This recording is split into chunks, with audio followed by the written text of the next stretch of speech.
Itong episode na to, dapat nating pag-usapan kahit na sabihin mong mabigat. Kasi millions of Filipinos are going through this. Pero ang nangyayari, tahimik lang sila, hindi nagsasalita. Kasi sa kultura nga natin, ang laging sinasabi yung resilience, magtiis. Pero pag-usapan natin tong sinasabing caregiver syndrome. Yun bang burnout ka na, akala mo pagod ka lang, wala kang choice, parang tanggap ito na kapalaran ko eh. Ang iniisip pa minsan, oh, kaya ko pa to. Pero hindi, my dear, mga kababayan ko. Itong hidden burnout is kinakain po ang ating mga Filipino caregivers today. Ano nga ba yung caregiver syndrome? Happens when you're taking care of someone, your parents, your spouse, yung mga apo mo, yung mga anak mo, o kaya yung buong sambahayan. Sisimula yan na sirain yung kalusugan mo, yung mood mo, o yung pagkatao mo. Pero syempre, Pinoy tayo, di ba? We don't call it syndrome.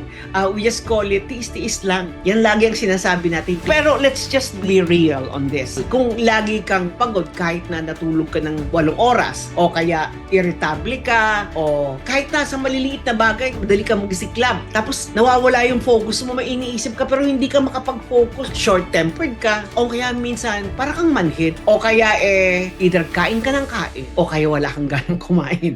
Anong pinaka-worst sa caregiver syndrome? Yung guilty ka pag nagpapahinga ka. Lumalabas niyan kasi burnout na yan. Hindi mo napapansin na ba burnout ka na.